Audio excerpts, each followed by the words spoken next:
ప్రభునందు ప్రియులారా, మన ప్రభు అయిన యేసుక్రీస్తు నామములో మీ అందరికి కూడా వందనాలు. అందరికీ వందనాలు.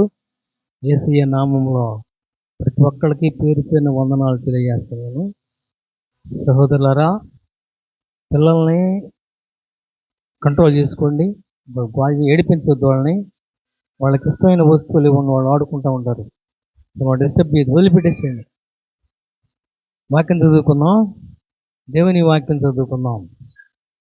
ప్రకటన గ్రంథము 3వ అధ్యాయము 19వ వచనం చదువుకుందాం. ప్రకటన గ్రంథము 3వ అధ్యాయము 19వ వచనం చదువుకుందాం. నేను ప్రేమించు వారిని అందరినీ గద్దించి శిక్షించుచున్నాను గనుక నీవు ఆసక్తి కలిగి మారు మనసు పొందము. చాలు. చక్కని మాటలు కదా. ప్రభు మాటలన్నీ కూడా చక్కనవి, మధురమైనవి, రుచి కలిగినవి, ఆరోగ్యకరమైనవి. దేవుడు మాట్లాడుతున్నాడు కదా, నేను ప్రేమించే వాళ్ళని శిక్షిస్తాను అన్నాడు. శిక్ష ఎందుకు వస్తుందండి? మనకి ఎందుకు మనకి కష్టాలు వస్తున్నాయండి? మనకెందుకు బాధలు వస్తున్నాయంటే దేవుడు నిన్ను ప్రేమిస్తున్నాడని ఎవిడెన్స్, సాక్ష్యం. అది ఒక ఇంట్లో శోధన వచ్చిందంటే, నీకు బాధ కలిగిందంటే, నీకు వేదన కలిగిందంటే, తీరని సమస్య నీకు వచ్చిందంటే దాని అర్థం ఏంటంటే దేవుడు నిన్ను గద్దిస్తున్నాడు, ప్రేమిస్తున్నాడు అని వాక్యం చెప్తుందన్నమాట. అది దేవుని బిడ్డలు కాకపోతే దేవుడు శిక్షించడు. దేవుడు తన బిడ్డల్ని తప్పకుండా శిక్షిస్తాడు, మంచి మార్గం నడిపిస్తాడు. దానికి మనం ఏమని పేరు పెట్టామంటే గద్దింపు, దేవుని శిక్ష అని అన్నాడు. ప్రభు అంటున్నాడా, నేను ఎవరినైతే ప్రేమిస్తానో వాళ్ళు నేను శిక్షిస్తున్నాను, గద్దిస్తున్నాను అంటూ ఇంకొక మాట రాసింది ఏంటంటే, ఆసక్తి కలిగి నీవు మారు మనసు పొందుము. అంశం ఏంటంటే ఆసక్తి. ఇవాళ రోజున అంశం ఏంటంటే ఆసక్తి. ఒక దైవజనుడు వాక్యం చెప్తా అన్నాడంట, ఆసక్తి అన్నాడంట. మెలకిషా శక్తి అని చదివాడంట. ఇంకో దైవజనుడు ఏమంటే ప్రొఫెసర్ల యొక్క కాన్ఫరెన్స్ జరుగుతుందంట. బైబిల్ ప్రొఫెసర్ల యొక్క, పాస్టర్ల యొక్క, ప్రొఫెసర్ల యొక్క కాన్ఫరెన్స్ జరుగుతుంటే ఈ వాక్యం చెప్తే ఏమనంటే ఆసక్తి అని ఉంటే ఆసక్తి అని చదివాడంట.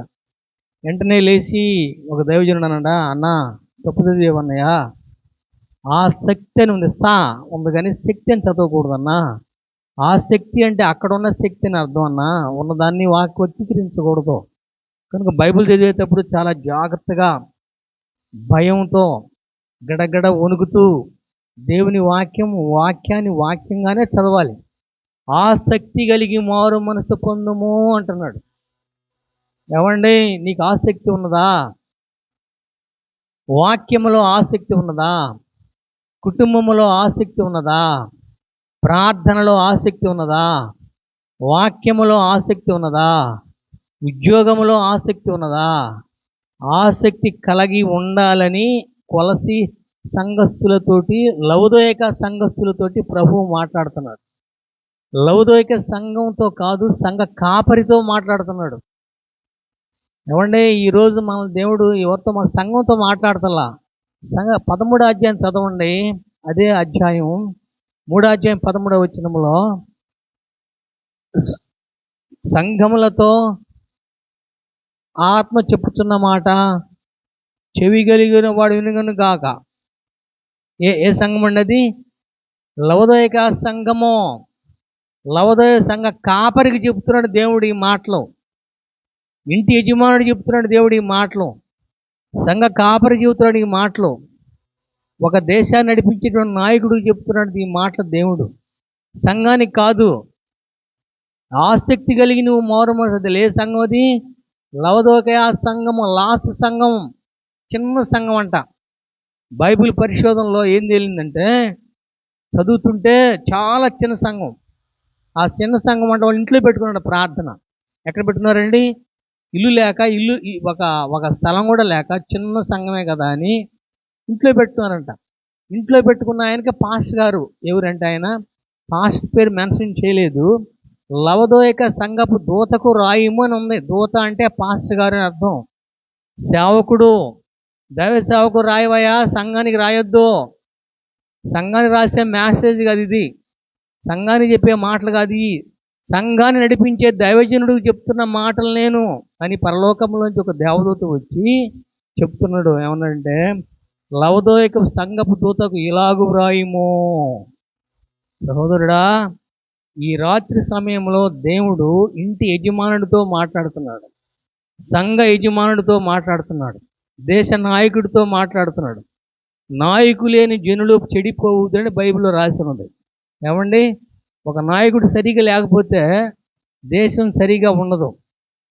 ఒక కుటుంబ యజమాని సరిగా లేకపోతే కుటుంబం సరిగా ఉండదు.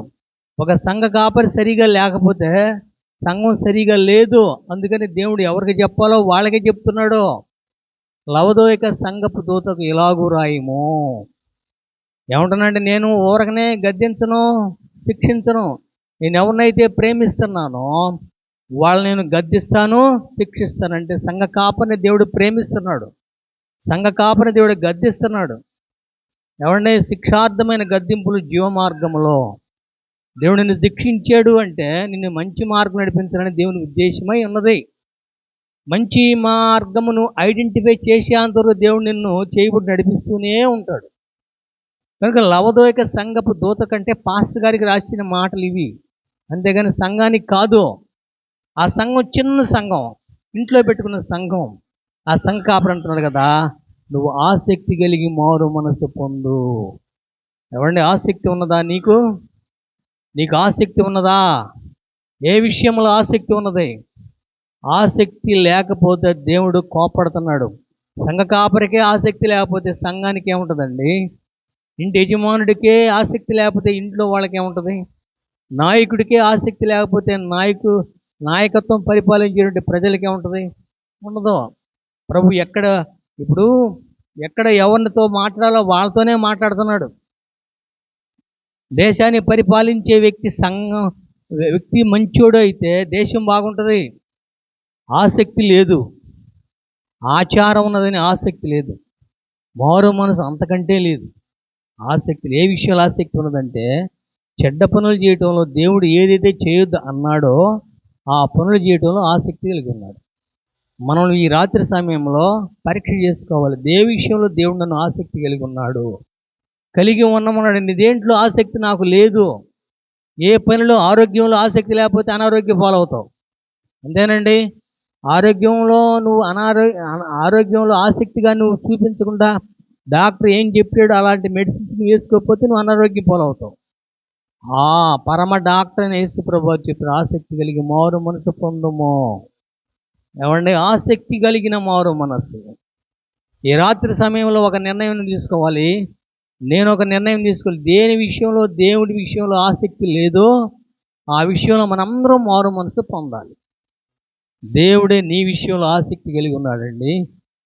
69వ కీర్తన 9వ వచనములో ప్రభువుకే నీ ఎడల ఆసక్తి కలిగి ఉన్నాడు. ప్రభువే నీ ఎడల ఆసక్తి, నువ్వు ఆసక్తి లేదు. 69వ కీర్తన 9వ వచనములో ఒక మాట ఉంటుంది, చదవండి. 69వ కీర్తన 9వ వచనం. నీ ఇంటిని గూర్చిన ఆసక్తి నన్ను భక్షించి ఉన్నది. ప్రభు చెప్తున్నాడే మాటలు విన్నారండి. తర్వాత చదవమ్మా. నిన్ను నిందించిన వారి నిందలు నా మీద ఎప్పుడైనా నింద పడుతుంది నువ్వు అనుకుంటున్నావేమో, నా మీద పడతానే ముందు నిందలో. యేసు ప్రభు వారి మీద వచ్చిన నిందలు నువ్వు అనుకుంటున్నావే, అసలు నీ నిందలు అయ్యి, నీ నిందలే నేను మోస్తున్నా. నీకు ఇల్లు కట్టాలని నేను ఆసక్తి కలిగి ఉన్నాను అన్నాడు. నీ ఇంటిని గూర్చిన ఆసక్తి, నీ సంఘమును గూర్చిన ఆసక్తి, నీ సేవను గూర్చిన ఆసక్తి నన్ను భక్షించుచున్నది. భక్షించడం అంటే ఏంటండి? భక్షించడం అంటే ఏంది? భక్షించడం అంటే తినటం. రాబందులు పక్షులు ఎలా తింటాయో, ఆకలైన జంతువు ఇంకొక జంతువుని ఏ విధంగా తింటదో, ఆసక్తిని దేవుడిని భక్షిస్తుందంట. తట్టుకోలేక చెప్తున్నాడు ఆ సేవకుడికి, అయ్యా నిన్ను గూర్చిన ఆసక్తి నన్ను భక్షిస్తున్నది. ఏమండి, దేవుణ్ణి భక్షిస్తున్న ఆసక్తి, ఆయనకున్న ఆసక్తి ఎందుకు వినడం లేదు? మారు మనసు పొందట్లేదు.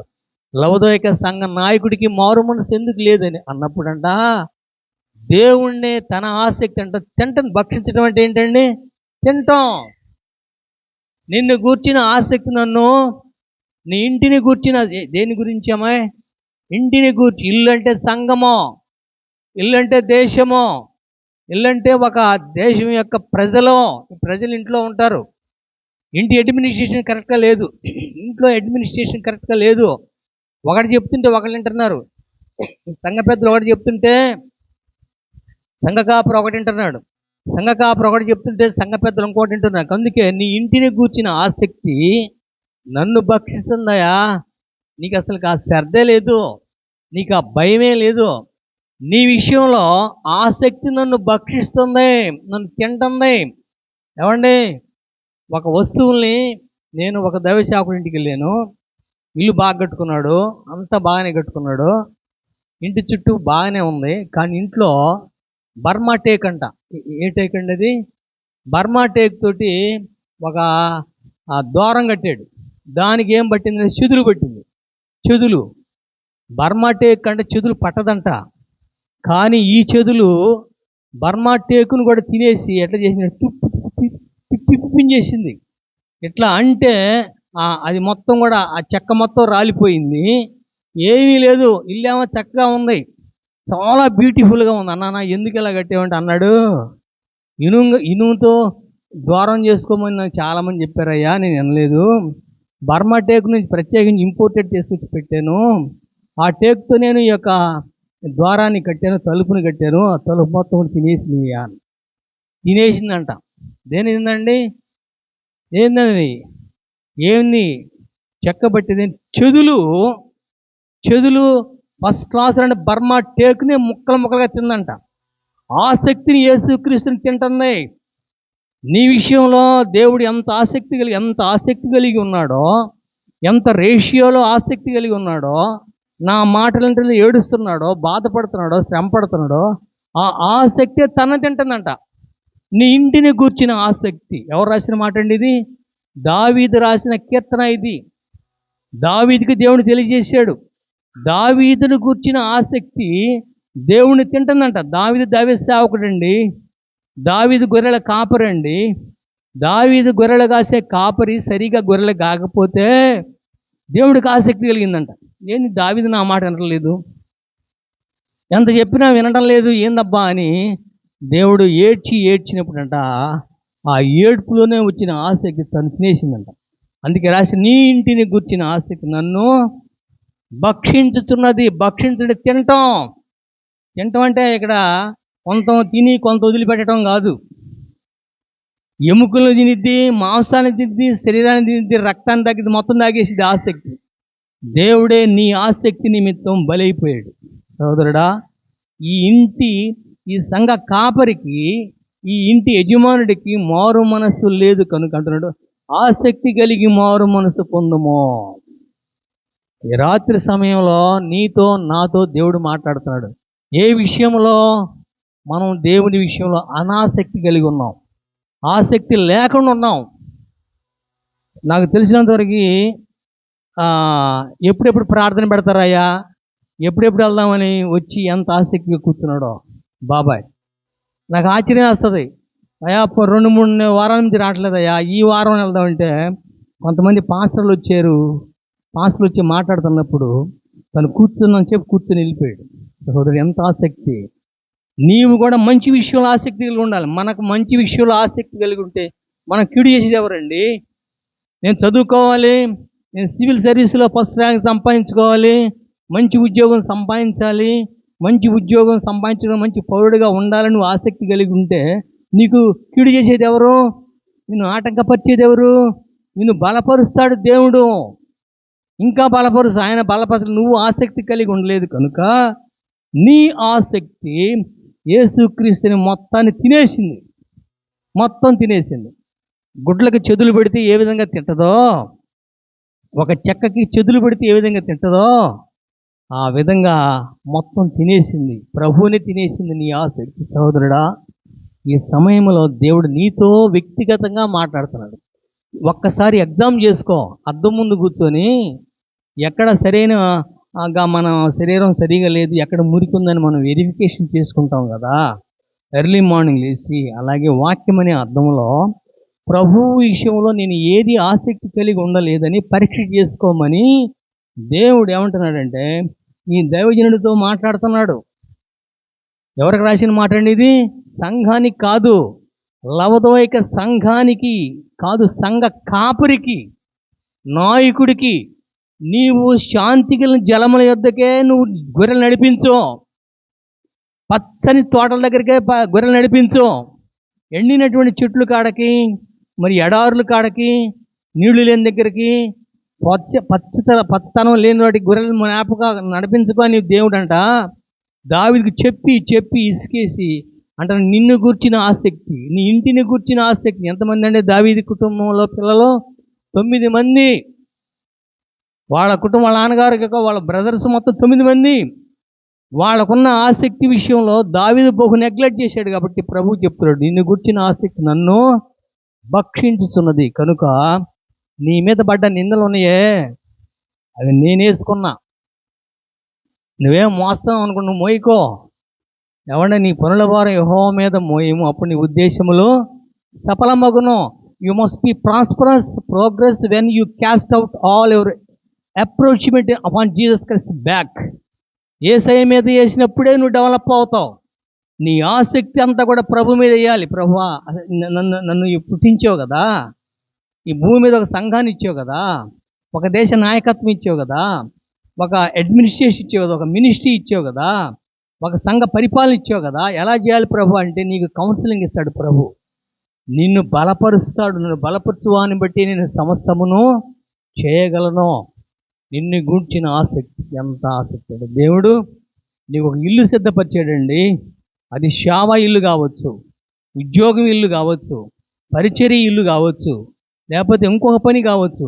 ప్రపంచంలో ఎన్నో పనులు ఉన్నాయి. ఏదైనా సరే ఒక పని అప్పగించాడు, ఆ పని విషయంలో నువ్వు నెగ్లెక్ట్ చేస్తున్నావు, చాలా చాలా నెగ్లెక్ట్ చేస్తున్నావు.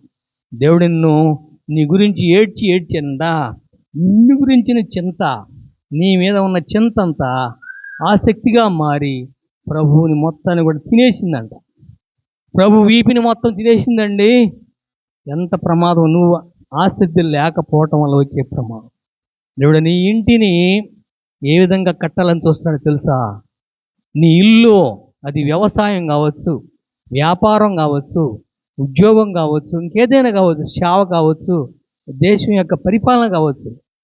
ఆ ఇంటిని ఏ విధమైనటువంటి రత్నాలతో పూజిస్తున్నాడో తెలుసా? 54వ అధ్యాయము యెషయా గ్రంథము 11-12 వచనం చదవండి. నీ గురించిన నీ ఇంటికి దేవుడు ఇచ్చిన పునాదులు ఎంత వేయాలని ఆశపడుతున్నాడు. యెషయా గ్రంథం 54వ అధ్యాయము 11-12 వచనాలు చదవండి. ప్రయాసపడి గాలి వాన చేత కొట్టబడి నేను నీలాంజనములతో నీ కట్టడములు కట్టుదని. దేంతోనండి? నీలాంజనములంటే ప్రపంచంలో అమూల్యమైనటువంటి బంగారం అంట, మంచి వజ్రం అంట. ప్రపంచంలో పరలోకంలో దేవుడు ఆ నీలాంజనముతోనే నూతన యెరూషలేము కట్టాడంట. ఆ వజ్రంతో, ఆ రత్నంతో నీ ఇల్లు కట్టాలని దేవుడు ఆసక్తి కలిగి ఉన్నాడు. నీ ఇంటిని కూర్చిన ఆసక్తి. ఏమండి, నిన్ను అంత అభివృద్ధిలో తీసుకుని వెళ్ళాలనుకున్నాడో నువ్వు అనుకుంటున్నావేమో. దేవుడు నీకు ఒక పని అప్పగించాడు. దానిని యేసుక్రీస్తు వాక్యం అనే భూతద్దంలో చూడు, నువ్వు తెలుసుకో. ఆ ఇల్లు దేంతో కట్టాలి? నీలాంజనముతో. నీలాంజనం అంటే ప్రపంచంలో ఇలాంటి వస్తువు, అమూల్యమైన రత్నం ఇంకెక్కడ దొరకదంట, పరలోకంలోనే దొరికిద్దంట. ఆ రత్నంతో నీ ఇల్లు కట్టాలని చూశాడు దేవుడు. ఆ ఇంటి విషయంలో ఆసక్తి కలిగి ఉన్నాడు దేవుడు. నీ ఇంటిని కూర్చిన ఆసక్తి నన్ను భక్షించు. దేంతో కట్టాలనుకున్నాడు? నీలాంజనముతో. 2వ మాట చదువమ్మా. నీలములతో. పునాదులు ఏం వేస్తానన్నాడు? నీలాంజనము, నీలములతో. నీలము ఎంత ప్రశస్త అయినటువంటి, ఎంత అమూల్యమైన రత్నం అంటే అది. మొట్టమొదటిది నీ ఇంటిని కూర్చిన ఆసక్తి దేవుడికి ఏం కట్టాలని చూస్తాడు? నీలాంజనముతో. ఈ గోడ దేంతో కట్టారండి? నీలాంజనము. నీలాంజనం అంటే నీలాంజనముతో నీ ఇల్లు కట్టాలని, నీ గృహం కట్టాలని దేవుడు ఆసక్తి కలిగి ఉన్నాడు. రెండవ పునాది అని తెలుసా? నీ పునాది, ఆ ఇంటి పునాది దేంతోనమ్మా?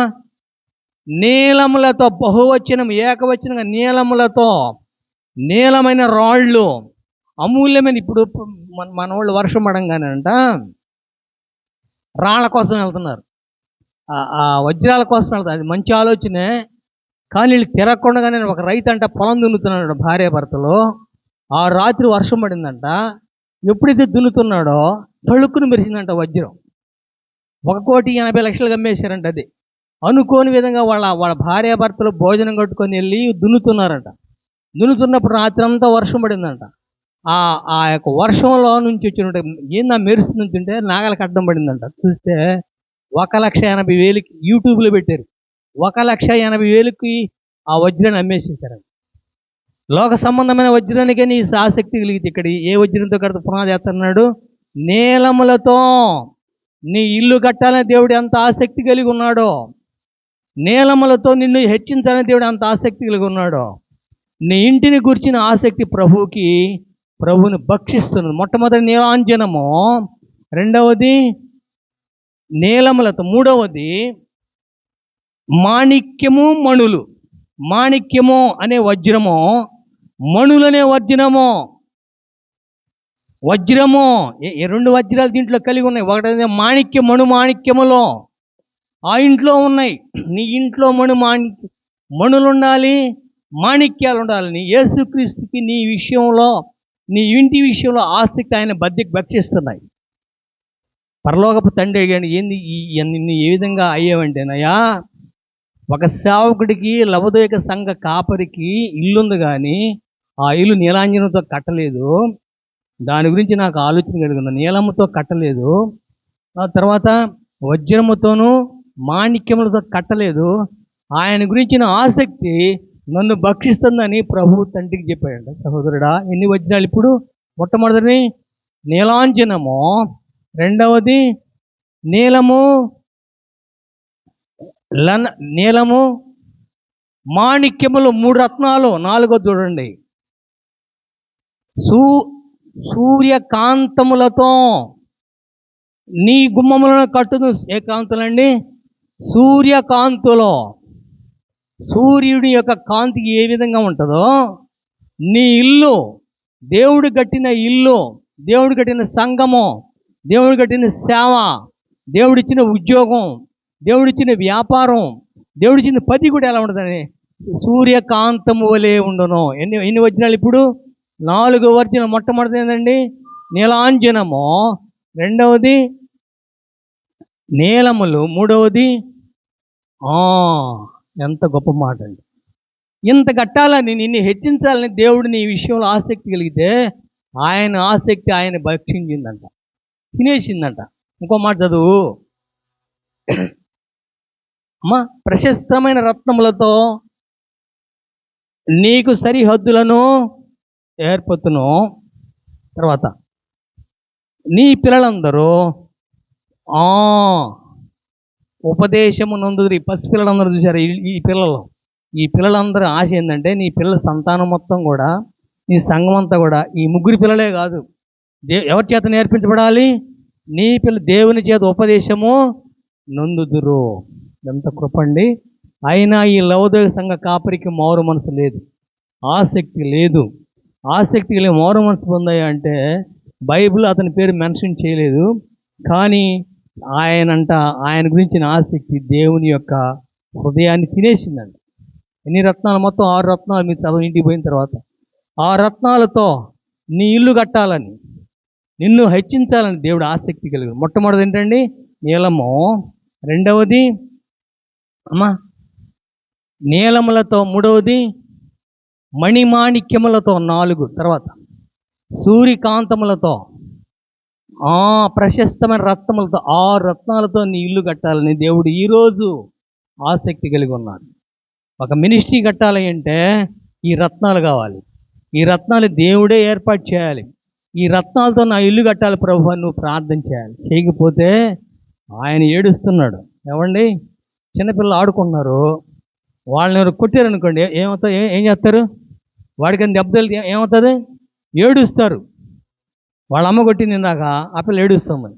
అలాగే దేవుడంట ఈ 6 రత్నాలతో నీ ఇంటిని కూర్చిన ఆసక్తి దేవునికి భక్షిస్తుంది. నిజంగానే దావీదు 6 రత్నాలతో నా ఇల్లు కట్టుకున్నాడు. అంటున్నాడు కదా, యెహోవా నా కాపరి నాకు లేమి కలుగదు. యెహోవా నా కాపరి. ఒకప్పుడు నేను దేవుడి మాట వినలా, ఇప్పుడు విన్నాను. యెహోవా నా కాపరి, నడిపించి ఆయన నాకు లేమంటే దరిద్రమో లేదు. నా ఇంట్లో ఎన్ని రత్నాలు ఉన్నాయి? 6 రత్నాలతో దేవుడు నా ఇంటిని కట్టిన ఆసక్తి ఆయన భక్షింది. సహోదరుడా, ఈ రాత్రి సమయంలో ఒక సేవనే కాదు కానీ దేవుడు నీకు ఏ పని అప్పగించాడు, ఆ విషయంలో ఆసక్తి కలిగి ఉంది. నీ ఆసక్తి నిన్ను హెచ్చిస్తే దేవుడు చిన్న వాక్యాన్ని దీవించి ఆశీర్వదించునుగాక. తల వంచి కళ్ళు మూసినట్టు ప్రార్థన చేసుకున్నాం. పరిశుద్ధుడా, కృపగల దేవా, నీ వందనాలు. లవదోయక సంఘ కాపరికి ప్రభు ఆసక్తి లేదు. ఆసక్తి కలిగి మారు మనసు పొందాలని నువ్వు అతనికి హెచ్చరించినట్లుగానే ప్రభువా, దైవజనుడు దావీదు ద్వారా ప్రభువా, నీ ఇంటిని గుర్చిన ఆసక్తి, నీ సేవను గుర్చిన ఆసక్తి, నీ పరిచయను గుర్చిన ఆసక్తి, నీ యొక్క మరి రాజ్యమును గుర్చిన ఆసక్తిని, ఉద్యోగాన్ని గుర్చిన ఆసక్తి నన్ను భక్షిస్తుందని అన్నారు ప్రభువా. నీ ప్రభువా, మా కుటుంబం యొక్క ఆసక్తి, మా గృహం యొక్క ఆసక్తి మీ కలిగి ఉన్నారు తండ్రి. కనుక మేము ఏ విషయంలో ఆసక్తి లేకుండా ఉన్నామో దాన్ని ఈ రాత్రి సమయంలో తెలుసుకొని ఆసక్తి కలిగి ప్రభువా నీ యందు ముందు పడడానికి సహాయం చేయమని యేసయ్య పరిశుద్ధ నామములో ప్రార్థన చేసి అడిగి వేడుకుంటున్నాను తండ్రి. ఆమేన్.